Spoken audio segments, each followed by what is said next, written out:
Mari kita lihat bagian firman Tuhan dari nats yang tadi sudah kita baca dari surat Rasul Paulus kepada jemaat di Kolose. Kolose pasalnya yang kedua, nats kita hari ini mulai ayatnya yang ke-16 sampai ayat yang ke-23, disambung pasal 3 ayat 1 sampai ayat yang ke-17. Saudara, mari lihat bagian firman Tuhan itu. Ayat-ayat ini masih ada hubungannya dengan perayaan Paskah kita, kematian dan kebangkitan Tuhan Yesus Kristus. Saudara perhatikan bagian itu, di sana dikatakan, saya membaca beberapa ayat lagi untuk menegaskan apa yang sudah kita baca. Pasal 3 saya baca.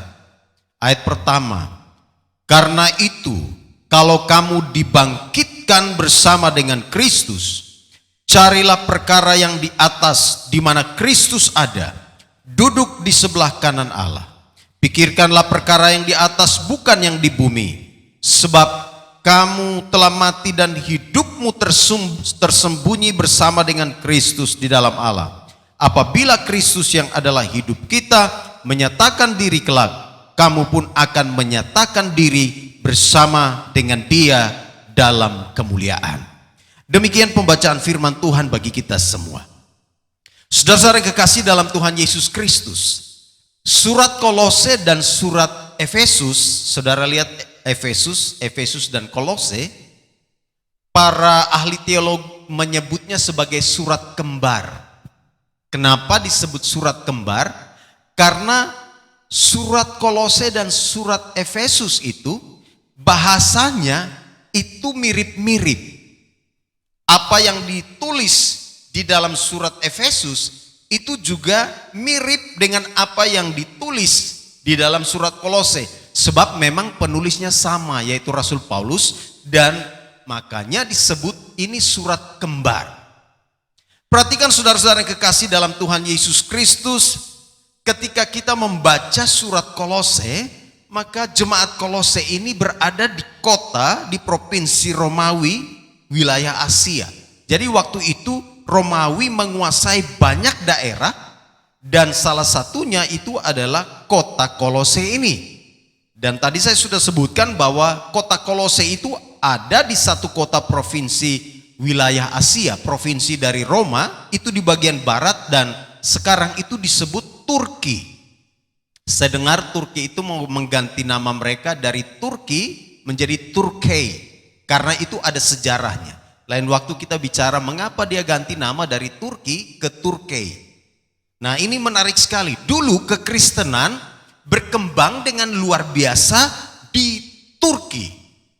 Nah, nanti bisa lihat di dalam surat Wahyu, itu ada jemaat-jemaat di Asia kecil seperti Efesus, kemudian Laodikia, Tiatira, dan seterusnya. Ada 7 jemaat itu lokasi mereka itu ada di Asia kecil yang disebut Turki sekarang.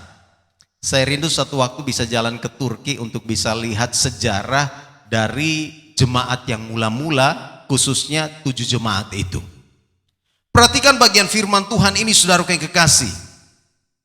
Rasul Paulus mungkin memberitakan Injil, atau dengan kata lain Injil mungkin mencapai kota Kolose ketika Paulus berada di Efesus. Nanti saudara lihat di Kisah Para Rasul pasal 19 ayat 10. Karena di Kisah Para Rasul pasal 19 ayat 10, waktu Paulus ada di Efesus, maka Injil itu tersebar di seluruh wilayah Asia kecil. Dan tentunya Kolose ini masuk di dalam wilayah Asia kecil. Saya jelaskan sedikit supaya kita mengerti ini. Lalu mungkin kalau kita lihat di dalam pembacaan itu, yang membawa surat ini ialah Epafras, orang Kolose. Nanti saudara lihat Kolose pasal 1 ayat 7, kemudian pasal 4 ayat 12 dan 13. Nah, di situ saudara bisa melihatnya. Lalu kemudian saudara coba lihat di dalam pasal 1 ayat 2 sampai ayat 14. Saya jelaskan sedikit pendahuluannya supaya saudara mengerti apa yang akan saya bahas hari ini. Di dalam pasal 2 ayat 2 sampai 14 itu menarik sekali. Ini ada korelasinya, nanti saudara baca di dalam Efesus yang tadi saya bilang seperti ini surat kembar. apa yang dijelaskan di Kolose ini juga ditulis di dalam Efesus. Di dalam ayat 15 di sana dikatakan di dalam Kolose itu pasal 1 ayat 2 sampai ayat yang ke-14. Lalu nanti saudara lihat di dalam ayatnya yang ke-6 sampai ayat yang ke-7, itu menarik sekali. Saya baca dulu pasal 1-nya ya, Kolose pasal 1 ayat 15. Ia yang dimaksudkan itu adalah Tuhan Yesus. Ia adalah gambar Allah yang tidak kelihatan. Jadi kalau mau lihat Allah, maka lihat Yesus.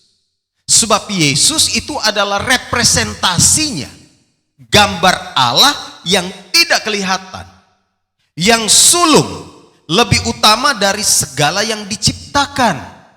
Karena di dalam Dialah telah diciptakan segala sesuatu yang ada di sorga dan yang ada di bumi, yang kelihatan dan yang tidak kelihatan, baik singgasana maupun kerajaan, baik pemerintah maupun penguasa, segala sesuatu diciptakan oleh Dia dan untuk Dia. Ayat 17. Ia ada terlebih dahulu dari segala sesuatu dan segala sesuatu ada di dalam Dia. Lihat ini. Ia ada lebih dahulu dari segala sesuatu. Ini menekankan tentang Yesus itu adalah Allah. Dia adalah manusia 100%, tapi dia juga adalah Allah 100%. Makanya di sini ditegaskan dia sudah ada lebih dahulu. Nanti baca Yohanes pasal 1. Pada mulanya adalah firman dan firman itu adalah Allah dan firman itu diam bersama-sama dengan Allah. Yesus itu adalah Allah. Jadi keliru sekali kalau orang katakan begini, oh Tuhan, orang Kristen itu adalah manusia, dia bukan Allah. Karena dia dilahirkan oleh seorang manusia. Maka mereka katakan, oh dia bukan Allah. Nah itu saya sudah jelaskan khotbah 2 minggu kemarin. Bahwa Yesus adalah Allah. Dia Allah 100% dan juga dia manusia 100%. Perhatikan di dalam ayat 16 Kolose pasal 1. Ialah kepala tubuh yaitu jemaat. Ialah yang sulung yang pertama bangkit dari antara orang mati. Sehingga ia yang lebih utama dalam segala sesuatu. Ini ada doktrin secara alkitabiah di sini. Orang bertanya, manusia yang hidup sebelum Yesus datang ke dalam dunia itu waktu mereka mati, mereka sudah bangkit atau belum? Jawabannya itu ada di sini. Ialah kepala tubuh yaitu jemaat. Ialah yang sulung yang pertama bangkit dari antara orang mati. Jadi sebelum Yesus datang ke dalam dunia, orang-orang mati itu belum mengalami yang namanya kebangkitan. Yesuslah yang sulung. Sulung itu maksudnya yang pertama, Alkitab katakan. Yang pertama bangkit dari orang mati. Dan di dalam kebangkitannya itu, dia kemudian menggenapi janji Allah bagi semua manusia yang sudah mati maupun yang akan mati, bahwa mereka pada waktunya akan dibangkitkan. Makanya nanti baca 1 Korintus 15. Nanti lain waktu kita diskusi bagian ini supaya kita mengerti. Tetapi doktrin tentang kebangkitan yang saya mau katakan di sini Kolose menjawabnya. Bahwa apakah orang mati sebelum Yesus datang itu mereka mati dan mereka sudah bangkit? Alkitab katakan Yesuslah yang sulung, dialah yang pertama bangkit dari antara orang mati. Nah, penafsir banyak sekali menafsirkan apa sih yang dimaksudkan dengan kebangkitan orang mati di sini. Beberapa penafsir dengan tegas berkata bahwa yang dimaksudkan dengan kebangkitan orang mati di sini ialah pada waktunya kita semua memperoleh tubuh kemuliaan. Itu maksudnya. Yesuslah waktu dia bangkit, dia sudah menunjukkan tubuh kemuliaan itu. Dan pada waktunya kita semua akan menerima tubuh kemuliaan itu. Dan itulah yang dimaksudkan dengan kebangkitan orang mati. Pertanyaannya, kalau ada orang mati, dia pergi kemana?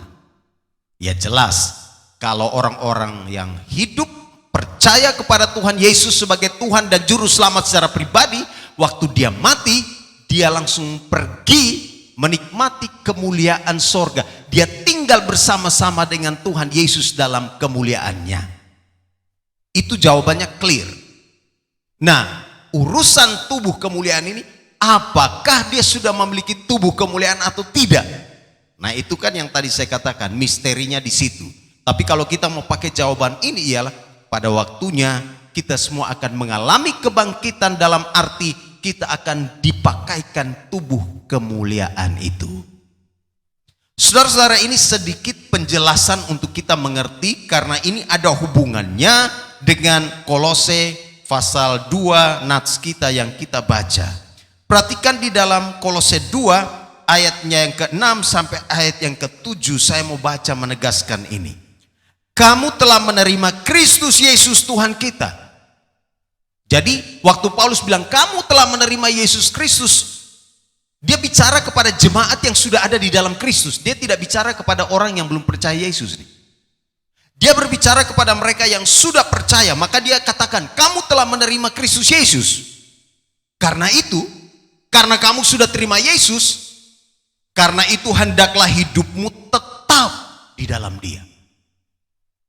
Tetap harus selalu ada bersama-sama dengan Yesus. Ayat 7, hendaklah kamu berakar di dalam Dia. Paulus bilang kalau kamu sudah terima Yesus, hidupmu itu harus tetap di dalam Dia, harus berakar di dalam Dia, harus dibangun di atas Dia.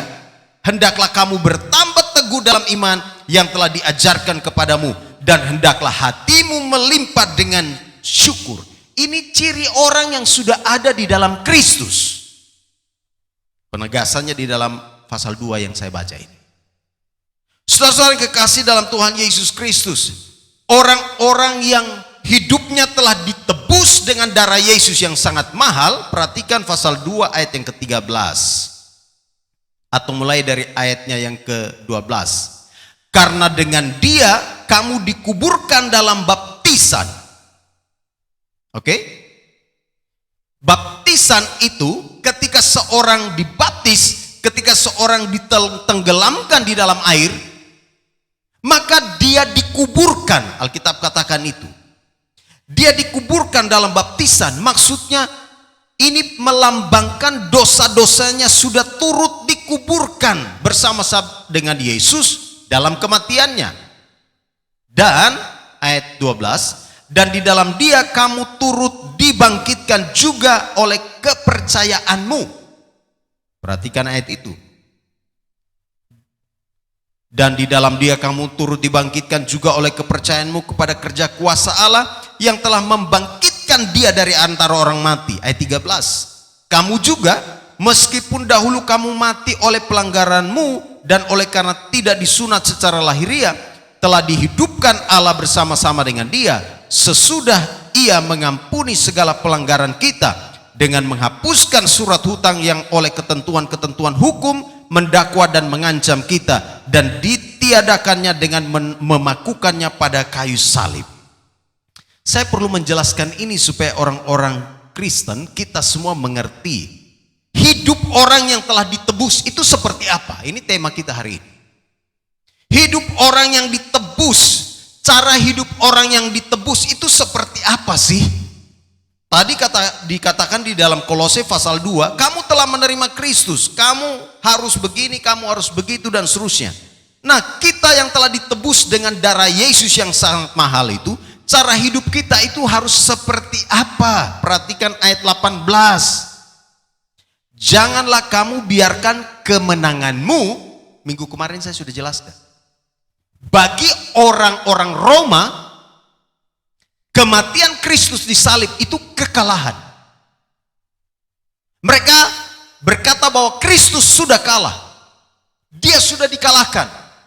Dan karena dia sudah dikalahkan, buktinya ialah dia disalibkan. Itu menurut mereka. Tetapi bagi Kristus, bagi kita orang percaya, salib itu adalah tanda kemenangan. Karena di salib, saudara dan saya diselamatkan. Di salib manusia berdosa itu kemudian ditebus. Makanya di dalam ayat 18, janganlah kamu biarkan kemenanganmu digagalkan oleh orang yang berpura-pura merendahkan diri dan beribadah kepada malaikat, serta berkanjang pada penglihatan-penglihatan, dan tanpa alasan membesar-besarkan diri oleh pikirannya yang duniawi, dan seterusnya. Cara hidup orang yang telah ditebus yang pertama ialah apa yang dinasihatkan oleh Rasul Paulus kepada jemaat di Kolose. Yang pertama ialah bertindak sebagai pemenang. Cara hidup orang yang telah ditebus oleh darah Yesus, cara hidupnya ialah dia harus bertindak, dia harus berpikir, dia harus melakukan segala sesuatu sebagai orang yang telah menang. Makanya di sini dikatakan, janganlah kamu biarkan kemenanganmu digagalkan oleh orang yang pura-pura dan seterusnya dan seterusnya. Saudara, mengapa Rasul Paulus menjelaskan ini? Karena ada banyak ajaran sesat itu masuk di jemaat Kolose. Ada banyak ajaran sesat yang masuk ke dalam jemaat Kolose, dan mereka mulai menyebarkan hal-hal, ajaran-ajaran yang kemudian membuat orang di jemaat Kolose itu bingung. Katanya begini, kalau kamu jadi orang Kristen, maka doamu, kamu harus pakai perantara itu malaikat-malaikat. Mereka bilang kamu harus beribadah kepada malaikat-malaikat. Mereka katakan, oke, kamu sudah percaya kepada Kristus, kamu harus buat ini, buat ini. Dan lihat di sana yang tadi saya katakan di ayat 18. Mereka itu dianjurkan untuk beribadah bukan kepada Tuhan, tapi kepada malaikat-malaikat. Karena ini masih ada hubungannya dengan cara hidup mereka yang lama. Mereka menyembah ini, mereka menyembah dewa ini dan seterusnya. Maka Paulus katakan, hei, kamu itu sudah ditebus dengan darah Yesus. Karena itu kamu harus bertindak sebagai pemenang. Jangan lagi ikut arahan orang-orang untuk melakukan ibadah kepada hal-hal yang bertentangan dengan kebenaran firman Tuhan. Makanya Paulus bilang, jadilah orang Kristen yang bertindak sebagai pemenang. Kata digagalkan di sini, saudara, saya periksa bahasa asli, ini menarik sekali. Kata digagalkan di sini artinya kata brabewo. Kata brabewo itu artinya bicara tentang wasit yang mengalahkan satu pihak atau seseorang yang menipu, menggagalkan, menipu orang lain untuk melakukan hal yang tidak benar. Berapa banyak orang-orang Kristen yang hari ini tertipu dan ditipu oleh hal-hal yang tidak benar, dan mereka berkata bahwa oke, percaya kepada Yesus, percaya, tapi kita juga masih boleh melakukan ini, masih boleh melakukan dosa, masih boleh menyembah kepada ini, masih boleh percaya kepada rasi-rasi bintang, masih boleh percaya kepada ini dan itu. Berapa banyak orang yang tertipu dan ditipu oleh ajaran-ajaran semacam itu. Karena itu Paulus katakan, jangan biarkan orang-orang menggagalkan kemenanganmu. Jangan biarkan kemenanganmu digagalkan oleh orang-orang yang berusaha untuk membelokkan imanmu. Banyak guru palsu, saudara. Hari ini kalau lihat di media sosial, di YouTube, waduh, saya kalau buka YouTube dan lihat banyak orang menjelaskan firman, ada yang bagus. Tapi ada yang menjelaskan firmannya itu, menyesatkan. Banyak guru-guru palsu yang masuk, mulai melemahkan iman, mulai menipu umat-umat Tuhan. Mereka mengarahkan orang-orang percaya dengan cara-cara yang salah. Mereka menyampaikan kebenaran-kebenaran yang menurut mereka itu benar, padahal tidak benar. Dan ini yang berbahaya, saudara yang kekasih. Jemaat Kolose juga mengalami hal yang sama. Karena itu Paulus katakan, hei, Kristus sudah bangkit, Kristus sudah menang. Hanya di dalam Dialah kita menerima keselamatan. Karena itu jangan biarkan orang menggagalkan kemenanganmu di dalam Kristus. Karena itu saudara, kalau saudara dengar ajaran-ajaran, kalau saudara nonton hal-hal yang bicara tentang kekristenan, maka saudara teliti baik-baik. Kalau orang menjelaskan, coba buka Alkitab. Jangan terlalu cepat percaya. Lihat dulu, ini dia menjelaskannya benar atau tidak. Sebab kalau tidak, akan ada banyak penyesat-penyesat. Paulus katakan, banyak ajaran sesat, dan saudara dan saya harus bertindak sebagai pemenang. Saudara, saya mau garis bawahi untuk masuk ke bagian yang kedua. Tapi di bagian pertama ini saya mau katakan, di salib Kristus sudah menang atas semuanya. Dia menang atas kuasa kegelapan, dia menang atas kuasa dosa. Dia telah menyelesaikan setiap masalah-masalah kehidupan kita, dan karena itu kita diberikan otoritas sebagai pemenang. Dia memberikan kepada kita apa itu? Kewenangan. Dia memberikan kepada kita kuasa, sehingga dia minta kita untuk pergi. Dia minta kita untuk menginjak ular dan kalajengking. Dia minta kita untuk membawa jiwa-jiwa datang kepada dia, sebab dia sudah menang dan dia memberikan kepada kita otoritas sebagai pemenang. Yang kedua, saudaraku yang kekasih, ini menarik. Saya akan mau jelaskan bagian ini untuk kita, ayat pasal 3 ayat 1. Karena itu kalau kamu dibangkitkan bersama dengan Kristus, carilah perkara yang di atas, di mana Kristus ada duduk di sebelah kanan Allah. Ayat 2, pikirkanlah perkara yang di atas, bukan yang di bumi. Yang kedua, saudaraku yang kekasih, ciri hidup orang yang telah ditebus oleh Yesus, ciri yang kedua ialah mereka mengisi pikiran dengan hal-hal yang benar. Mereka harus mengisi pikiran mereka dengan hal-hal yang benar. Pikiran-pikiran sorgawi itu harus ada di dalam pikiran kita. Ingat ayat hafalan kita kapan ya? Minggu kemarin ya. Karena kewargaan kita adalah di dalam sorga. Ya, Filipi pasal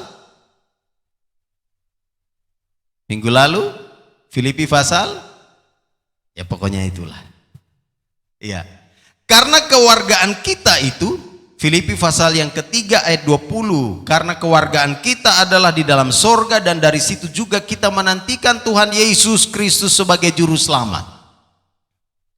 Waktu Yesus mati dan dia bangkit, dia memberikan kepada kita jaminan bahwa kita adalah orang-orang yang pasti menikmati kehidupan sorga.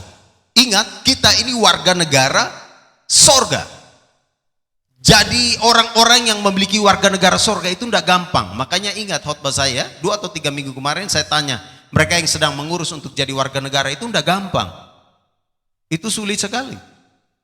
Lah, Kristus sudah mati di kayu salib, dia sudah membebaskan kita, dan hari ini kartu tanda penduduk saudara dan saya itu bukan di bumi tapi di surga. Waktu kita mati kita pasti pergi ke surga. Karena itu Alkitab berkata, karena kita ini sudah dibangkitkan bersama dengan Kristus, maka carilah perkara yang di atas.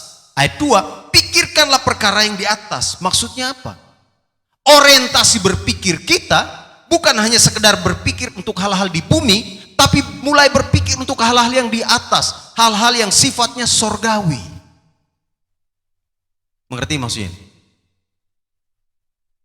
Kerja cari uang di bumi nggak apa-apa, tidak salah. Mulai merencanakan hal-hal untuk masa depan, membangun rumah tangga, mau berusaha, berbisnis, tidak apa-apa. Tapi itu bukan orientasi terakhir. Orientasi kita yang terakhir ialah kita mulai memikirkan hal-hal yang di atas. Isi pikiran kita dengan hal-hal rohani.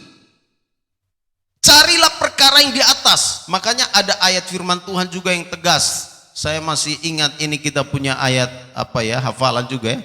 Tetapi carilah dahulu kerajaan Allah dan kebenarannya, maka semuanya itu akan ditambahkan kepadamu. Carilah kerajaan Allah dan kebenarannya. Orang-orang yang telah ditebus oleh darah Yesus, mereka mengisi pikiran mereka dengan hal-hal yang benar. Mereka mencari perkara-perkara di atas. Mereka memikirkan perkara-perkara di atas. Mereka mau mencari kerajaan Allah. Mereka mau memikirkan apa yang Tuhan mau untuk mereka lakukan. Itu penting. Sebab apa? Kita akan bergerak pergi ke sana. Waktu hari Jumat di Balikpapan, saya Jumat di Balikpapan. Kemudian setelah pulang sampai malam di Jakarta, saya mendengar berita teman saya dan Ibu Nendis itu meninggal dunia. Lalu esokannya kemarin saya telepon suaminya. Lalu saya bilang, waduh kawan, kami sungguh berduka cita karena kehilangan orang yang kamu kasihi dan kami juga kasihi dia. Lalu kemudian, tapi kami juga bersuka cita karena hari ini pasti dia ada bersama-sama dengan Tuhan Yesus.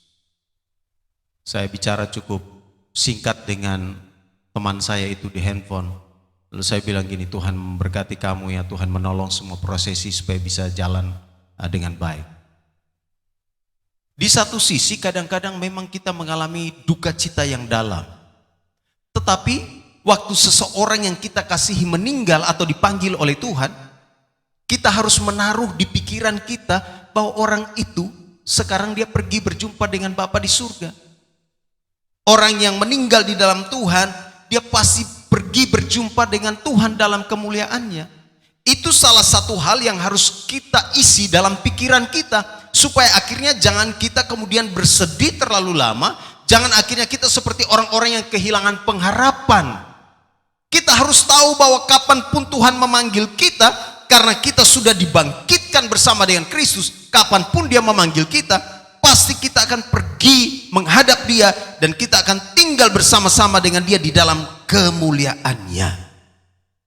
Rasul Paulus mengingatkan ini kepada jemaat di Kolose karena banyak sekali ajaran sesat yang membingungkan. Ada banyak ajaran sesat yang saat itu membuat orang-orang percaya itu bingung. Makanya Paulus mengingatkan mereka, "Hei, pikirkanlah perkara yang di atas. Pikirkanlah bahwa Kristus sudah mati dan dia sudah bangkit. Dia sekarang ada dengan Allah bersama-sama di dalam kemuliaan sorga. Pikirkanlah itu, arahkanlah pikiranmu kepadanya." Dan ketika kita mengisi pikiran kita dengan hal-hal yang benar seperti itu, maka kita tidak ragu menjalani kehidupan ini. Soal kehidupan, soal kematian, itu tidak akan membuat iman kita lemah. Apapun tantangan yang kita hadapi, karena kita memiliki pikiran yang benar, maka kita akan menjalani kehidupan ini dengan penuh sukacita. Karena Kristus yang mati, yang bangkit, dia pasti akan membawa kita untuk masuk di dalam kemuliaannya bersama-sama dengan dia. Amin. Karena itu jangan takut soal mati dan soal yang lain. Karena Alkitab katakan, kalau kamu dibangkitkan bersama dengan Kristus, carilah perkara di atas di mana Kristus ada duduk di sebelah kanan Allah. Ayat 4. Apabila Kristus yang adalah hidup kita menyatakan diri kelak, kamu pun akan menyatakan diri bersama dia dalam kemuliaan. Ini penting sekali saudara yang kekasih. Karena itu kalaupun saudara naik pesawat, lalu tiba-tiba pesawat itu cuacanya kurang bagus, sepertinya ini mau jatuh atau seperti apa, sudah tenang, pikirkanlah perkara yang di atas. Ya Tuhan pasti tolong saya, Tuhan pasti tolong kita. Kalaupun Tuhan izinkan ini jatuh, ya pasti saya akan pergi ke surga dan tinggal bersama-sama dengan Tuhan. Amin. Saudara, ini penting sekali memikirkan perkara-perkara yang di atas. Itu membuat hati kita tenang. Memikirkan perkara-perkara di atas bahwa Kristus sudah mati dan sudah bangkit dan menyelamatkan kita, maka itu membuat kita teduh, hati kita teduh menjalani hidup ini. Tantangan boleh ada, tetapi pasti kita tetap kuat di dalam Dia. Kenapa? Karena pikiran kita adalah pikiran-pikiran sorgawi. Saudara, berapa banyak orang yang stres, berapa banyak orang yang depresi ketika mereka menghadapi tantangan dan pergumulan. Mereka stres karena apa? Pikiran mereka itu tidak ditata, tidak diisi dengan hal-hal yang benar. Kalau sudah pikiran kacau, jam tidur pasti kacau. Saya percaya itu. Kalau pikiran sudah kacau, emosi pasti kacau. Kalau pikiran sudah kacau, pekerjaan pasti kacau. Kalau pikiran sudah kacau, mengambil keputusan pasti kacau. Kalau pikiran sudah kacau, maka kita melihat masa depan seperti tidak ada harapan lagi. Itu sebabnya kita harus mengisi pikiran kita dengan hal-hal yang benar. Supaya apa? Kita dapat menjalani hidup yang penuh dengan tantangan ini, dan kita senantiasa ada di dalam kemenangan yang Tuhan sediakan bagi kita semua. sebuah sebuah filsafat kuno atau filsafat dari China. Saya pernah baca satu buku, atau kata-kata bijak bilang begini: kamu tidak bisa melarang burung-burung terbang di atas kepalamu. Saudara dan saya, ketika burung-burung ada terbang di atas kepala kita, saudara dan saya tidak bisa larang, hei jangan terbang di atas kepala saya. Tetapi saudara dan saya bisa mengusir dia ketika burung itu berusaha membuat sarang di atas kepalamu. Maksudnya apa, saudaraku yang kekasih? Ini bicara tentang ada banyak hal bisa terjadi di luar sana. Ada banyak hal yang bisa mengganggu sekeliling kita, yang mungkin ada di luar jangkauan kita. Tetapi ketika sesuatu itu berusaha untuk masuk, berusaha untuk menetap di dalam pikiran kita, berusaha untuk hinggap di atas kepala kita, maka saudara dan saya punya kewenangan, saudara dan saya punya otoriti untuk mengusirnya, untuk untuk memerintahkannya pergi. Dan itu sebuah filsafat atau falsafah kuno yang betul-betul punya makna yang dalam. Maksudnya begini, pikiran saudara itu jangan diisi oleh hal-hal yang tidak membuat saudara dan saya maju. Pikiran saudara dan saya itu jangan dibiarkan untuk dihinggapi oleh apa saja yang di luar sana mau. Tetapi saudara dan saya harus menata pikiran kita, mengisi pikiran kita dengan hal-hal benar, supaya akhirnya kita dapat menjalani hidup ini dengan penuh kemenangan. Itulah cara hidup orang-orang yang telah ditebus oleh Yesus. Kita harus mengisi pikiran kita dengan hal-hal yang benar. Sederhananya begini. Coba setiap kali saudara berkata di dalam hatimu, saya ini adalah orang yang gagal. Atau saudara berpikir, aduh saya pasti gagal, saya pasti gagal, saya pasti gagal. Ketika engkau memikirkan kegagalan terus, maka nanti lihat engkau akan menjalani kegagalan tiap hari. Kalau engkau berkata engkau tidak bisa, engkau tidak bisa, engkau tidak bisa, maka lihat engkau akan menjalani kehidupan sehari-harimu dengan hal-hal yang kemudian membuat kamu lemas, tidak bisa bikin apa-apa. Karena itu pikirkanlah tujuan kita yang tertinggi itu. Isilah pikiran-pikiran kita dengan hal-hal yang benar. Yang ketiga, saudaraku yang kekasih, kalau baca surat Kolose ini bahasanya sedikit filsafat, karena tadi saya sudah katakan banyak ajaran sesat masuk di situ. Banyak sekali ajaran sesat masuk di jemaat Kolose. Maka saudara perhatikan sekarang di dalam ayat yang kelima dan sampai ayat yang ke-9. Karena itu matikanlah dalam dirimu segala sesuatu yang duniawi, yaitu percabulan, kenajisan, hawa nafsu, nafsu jahat, dan juga keserakahan yang sama dengan penyembahan berhala. Semuanya itu mendatangkan murka Allah atas orang-orang durhaka. Cara hidup orang-orang yang telah ditebus oleh darah Yesus, maka cara hidup mereka ialah menanggalkan manusia lama. Itu di dalam ayat itu jelas ya. Kita harus menanggalkan manusia lama. Ayat 9, jangan lagi kamu saling mendustai, karena kamu telah menanggalkan manusia lama serta kelakuannya. Menanggalkan manusia lama ini penting, saudaraku yang kekasih. Kita sudah ditebus oleh darah Yesus, maka kita harus meninggalkan cara hidup yang lama. Menanggalkan manusia lama. Saudara, saya coba perhatikan, saya teliti kata ini. Kata menanggalkan ini di dalam bahasa Yunani itu, apekdomai, itu diambil dari istilah militer. Apa maksudnya? Itu ada hubungannya dengan ayat 15 pasal 2. Di ayat 15 pasal 2 dia bilang begini, ia telah melucuti pemerintah-pemerintah. Kata melucuti di situ di dalam bahasa Yunani itu sama dengan kata yang dipakai di dalam pasal yang ketiga, ayatnya yang ke-8 atau ayat yang 9, menanggalkan itu apekdomai. Di situ dipakai kata melucuti. Menanggalkan maksudnya membuka.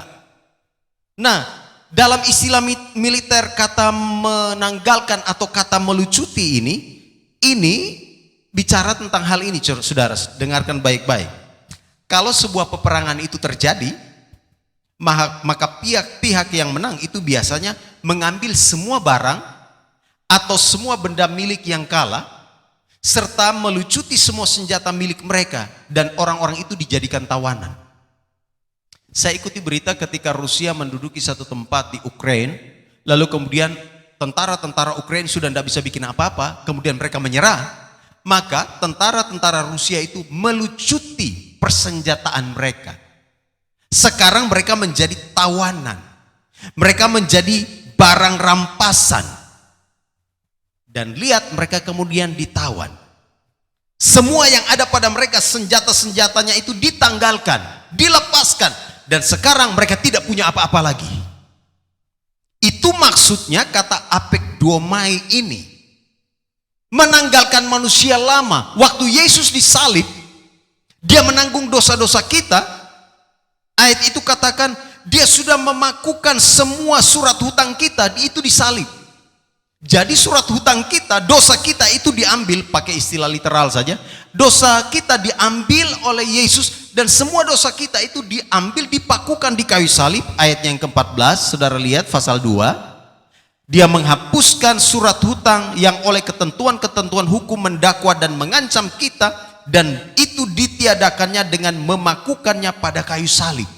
Semua dosa kita itu sudah diambilnya, dipakukan di kayu salib, ditanggalkannya, sehingga sekarang kita sudah terbebas, kita sudah terlepas, kita menjadi manusia merdeka, dan kita sekarang harus hidup dengan cara hidup yang baru, karena dosa-dosa kita itu sudah diangkatnya, sudah dilepaskannya, sudah dibebaskannya.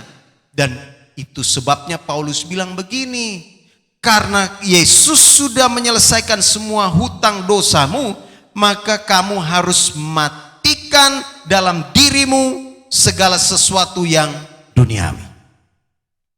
Dosa tidak boleh dibuat pingsan. Alkitab katakan, matikanlah dalam dirimu. Tiap hari itu kita berperang dengan diri sendiri. Musuh yang paling besar itu bukan di luar. Musuh yang paling besar itu adalah diri sendiri. Betul? Makanya kalau ada orang tanya kepada saudara, kamu punya musuh enggak? Ada orang yang bingung jawab-jawab, siapa ya musuh saya? Kayaknya saya tidak ada musuh deh. Oh tidak, musuh paling terbesar itu adalah dirimu sendiri. Musuh terbesar itu adalah diri saya sendiri. Makanya Paulus katakan, matikanlah dalam dirimu, bukan matikan orang lain. Matikanlah dalam dirimu segala sesuatu yang duniawi, yaitu apa? Percabulan.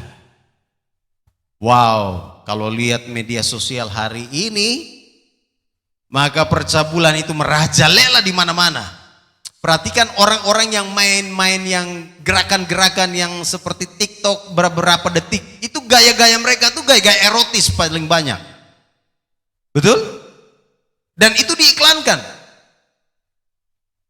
Membuat banyak orang kemudian, makanya mengapa itu laris manis ditonton oleh orang, karena ada daya tarik erotisme di situ. Coba kalau saudara lihat TikTok, dia bikin yang lain gaya-gaya yang biasa, duduk kemudian cabut-cabut rumput, mana orang mau lihat? Betul? Tapi kalau dia mulai memperagakan gaya-gaya yang aneh-aneh, itu yang orang cari, viewersnya 5,6 juta. Percabulan itu dipertontonkan, dihidangkan di depan mata kita. Itu sebabnya Paulus katakan, matikanlah dalam dirimu segala sesuatu yang sifatnya itu percabulan. Kalau sudah mulai gitu, dalam nama Yesus matikan percabulan. Ya kan begitu. Mata sudah mulai lihat yang aneh-aneh, dalam nama Yesus pindah channel. Harus punya tekad yang kuat seperti itu, bukan? Kita harus menanggalkan cara hidup yang lama, itu maksudnya.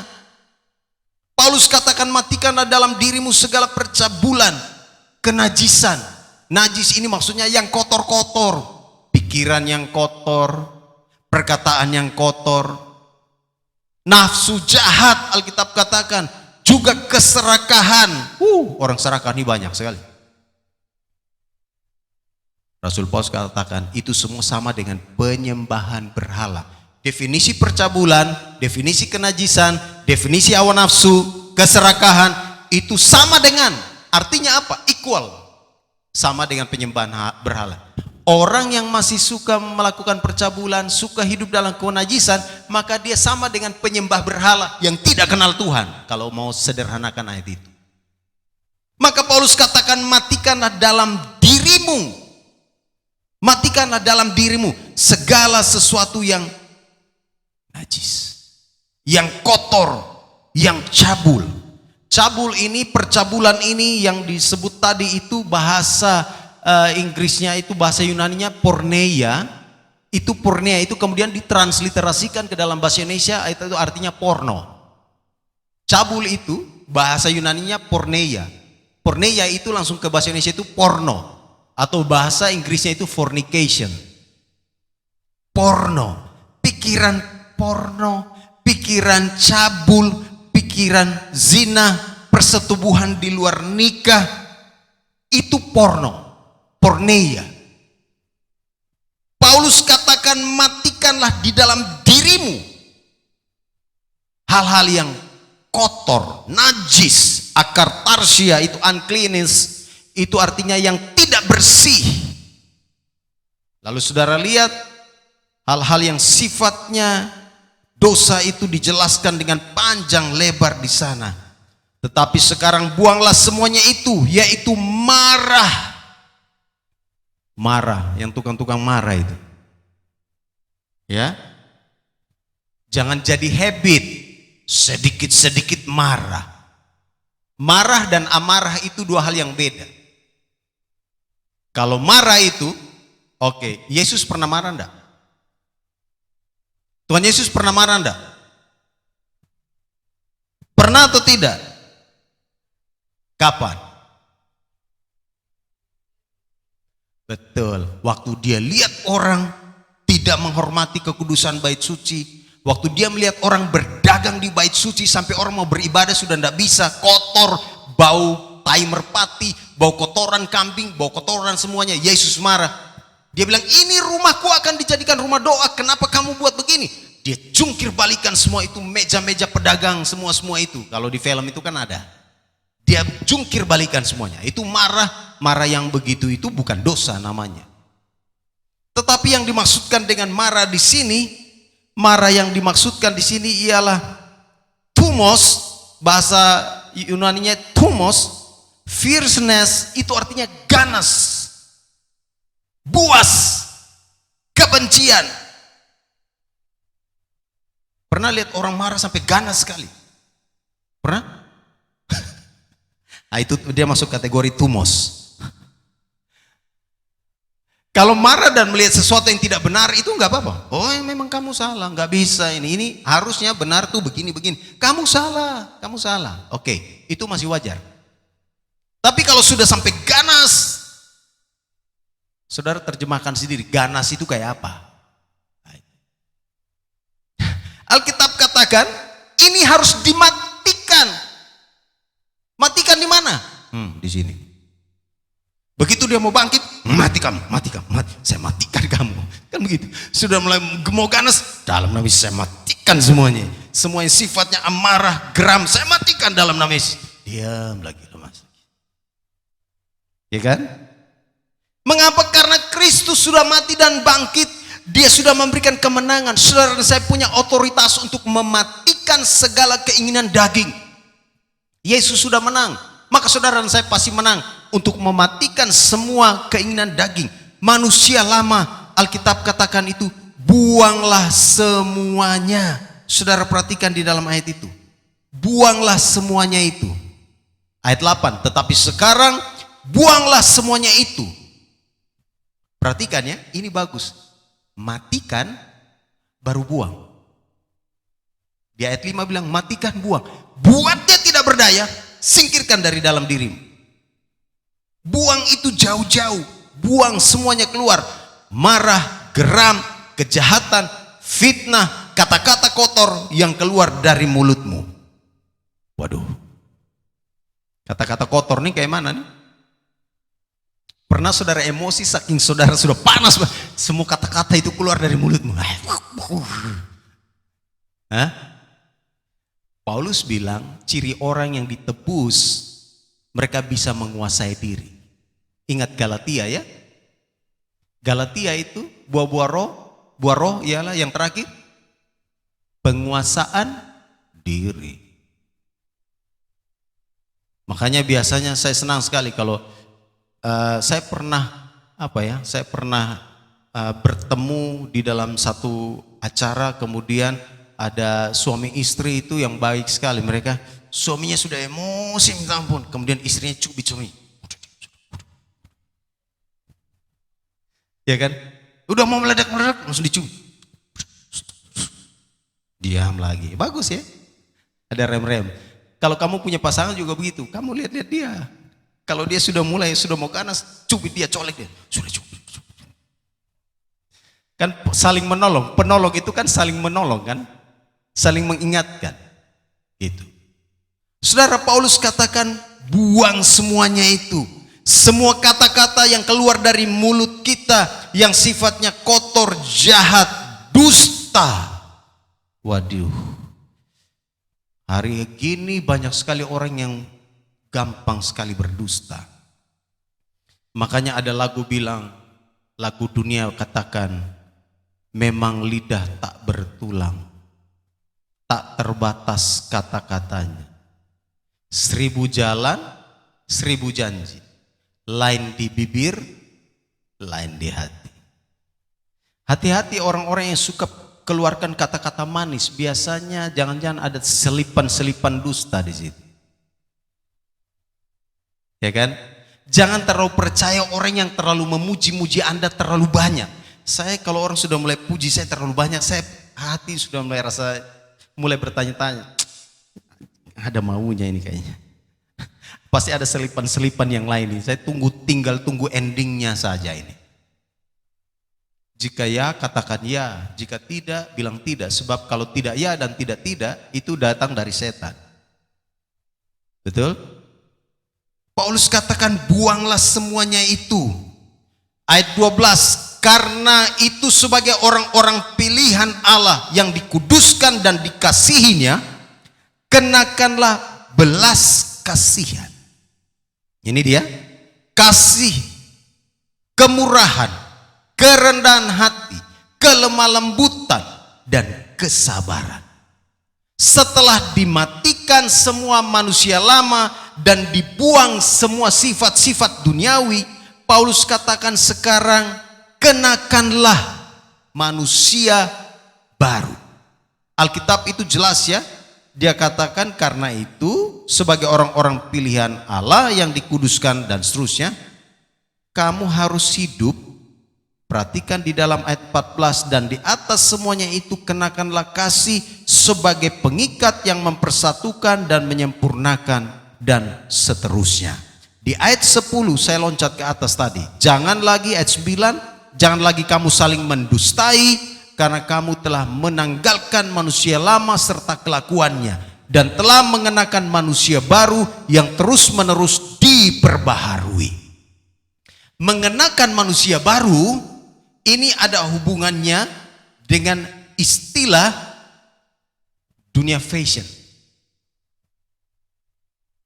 Waktu Paulus pakai istilah mengenakan manusia baru, ini ada hubungannya dengan dunia fashion atau dunia seni pertunjukan. Saya teliti kata ini. Coba lihat sekarang orang yang jalan itu yang pragawati ya. Yang model, kita bilang model. Mereka berjalan di catwalk. Catwalk itu apa? Jalan kucingnya. Model itu kalau jalan itu kan seperti kucing ya. Pernah saudara lihat kucing? Kucing itu kalau jalan dia tidak kabur, enggak. Tapi kalau kucing jalan, dia jalan 2-3 langkah, dia berhenti, dia lihat, dia jalan lagi. Betul? Maka dunia model itu terinspirasi dari situ, catwalk itu. Jalan 2-3 langkah, balik, lenggok kiri, lenggok kanan, dia jalan lagi. Kalau yang punya kucing perhatikan. Ya. Saudara perhatikan, waktu model itu dia jalan begitu, apa yang sedang dia lakukan? Dia sedang mau memamerkan pakaian, atau aksesoris yang dia gunakan. Betul? Nanti lihat ketika dia jalan, itu jalannya itu diatur, bukan asal jalan. Maka orang yang mengenakan manusia baru itu cara hidupnya memang diatur. Dia berjalan dalam sebuah keteraturan. Waktu dia jalan, model itu jalan, kemudian dia masuk lagi kembali ke ruang ganti, ingat, dia keluar, dia pasti pakai pakaian yang lain lagi. Betul? Dia mengenakan pakaian yang lain lagi. Lalu kemudian dia jalan lagi, dia jalan dan dia memamerkan itu. Maka ketika firman Tuhan katakan dan kamu harus mengenakan manusia baru, maka sebenarnya ini nasihat untuk kita orang percaya yang telah ditebus. Kita harus mengenakan karakter-karakter baru, karakter Kristus yang baru. Maka lihat di sana dikatakan kenakanlah belas kasihan, kemurahan, kerendahan hati, kelemah lembutan, kesabaran. Ini bicara karakter semuanya. Dan itu harus ditunjukkan ke sekeliling kita. Bahasa lainnya, kita harus memamerkan itu secara positif maksud saya. Kesabaran saudara dan saya itu harus ditunjukkan kepada sekeliling kita. Kasih kita harus ditunjukkan kepada sekeliling kita. Belas kasihan kita, kemurahan hati kita harus ditunjukkan kepada sekeliling kita. Supaya orang-orang yang ada di sekeliling kita juga bisa melihat Yesus Kristus yang ada di dalam hidup kita. Itu sebabnya jadi orang Kristen jangan jadi orang Kristen yang sombong. Jadi orang Kristen harus jadi orang Kristen yang rendah hati. Sekarang budaya flexing itu ya. Budaya flexing itu di mana orang-orang mau pamer ini, jadi crazy rich ini, crazy rich itu, padahal sebenarnya mereka memperoleh kekayaan itu dengan mencuri uang orang lain, menipu uang orang lain, kemudian mereka memamerkan itu. Itu bukan karakter anak Tuhan. Saya ikut sebuah wawancara seorang yang sangat kaya di negeri ini, saya tidak usah sebutkan namanya. Dia diwawancara di satu podcast. Dia punya sepatu, dia pakai sepatu yang dari Cibaduyut. Dia punya celana, dia bilang celana saya ini, celana jeans saya ini harganya 150.000. Padahal itu orang kaya sekali. Lalu ditanya, kenapa sih kamu punya gaya hidup seperti itu? Dia bilang saya ada punya falsafah hidup. Saya hidup untuk menjadi berkat bagi banyak orang. Saya hidup untuk menghidupkan banyak orang. Bukan berarti saya tidak bisa membeli ini dan itu. Kalaupun saya beli itu, saya tidak akan pamer. Tadi ya. Wah, saya bilang ini boleh. Tapi berapa banyak orang yang hari-hari ini masuk di dalam jerat itu. Yang memamerkan sesuatu yang sebenarnya bukan milik dia. Atau sesuatu yang dia hasilkan dengan cara-cara yang tidak benar. Foto di private jet. Ternyata private jetnya itu bukan ada di Indonesia, terregister di Amerika. Kan itu keluar di berita itu. Banyak orang seperti ini. Kekristenan tidak seperti itu. Orang Kristen diajarkan oleh Tuhan Yesus bukan menjadi orang Kristen yang sombong, tapi rendah hati. Makanya dibilang karena itu sebagai orang-orang pilihan Allah ayat 12 yang dikuduskan dan dikasihinya, kenakanlah belas kasihan. Kalau ada orang yang perlu ditolong, nyatakan belas kasihan kepada dia. Supaya orang itu kenal Yesus yang ada dalam hidup kita. Kalau ada orang yang perlu dibantu, nyatakanlah kemurahan hati kepada orang-orang itu. Kalau ada orang yang sedang ada di dalam situasi sulit dan kita bisa melakukan sesuatu, tolong mereka dengan lemah lembut. Dan inilah karakter Kristus. Cara pikir orang Kristen inilah yang Paulus katakan tadi. Pikirkanlah perkara-perkara di atas. Pikirkanlah bagaimana Kristus hidup. Bagaimana cara hidup Kristus. Itulah yang harus kita pikirkan. Itu yang harus kita ikuti jejaknya. Kiranya firman Tuhan hari ini mengingatkan kita. Kita masih di suasana Paskah. Kematian dan kebangkitan Kristus. Kita harus sadar bahwa Tuhan Yesus telah menebus kita. Dia telah menyelamatkan kita. Dia telah memberikan kehidupan kekal kepada kita. Karena itu saudara dan saya harus mengerti, kita sudah dibuatnya menjadi pemenang. Saudara dan saya bukan orang yang kalah lagi. Saudara dan saya bukan orang yang kemudian jatuh terus ke dalam dosa. Tapi kita adalah orang-orang yang menang. Karena Kristus sudah menyelesaikan dosa kita di kayu salib. Dia sudah membayar lunas hutang dosa kita. Dalam Kolose 2 tadi ayat yang ke-14. Lalu saudara dan saya juga harus mengisi pikiran kita dengan hal-hal yang benar. Dan yang terakhir, saudara dan saya harus menanggalkan cara hidup lama, manusia yang lama, dan mengenakan manusia yang baru. Itu bicara tentang karakter Kristus. Kiranya firman Tuhan hari ini mengingatkan kita semua. Mari kita berdoa.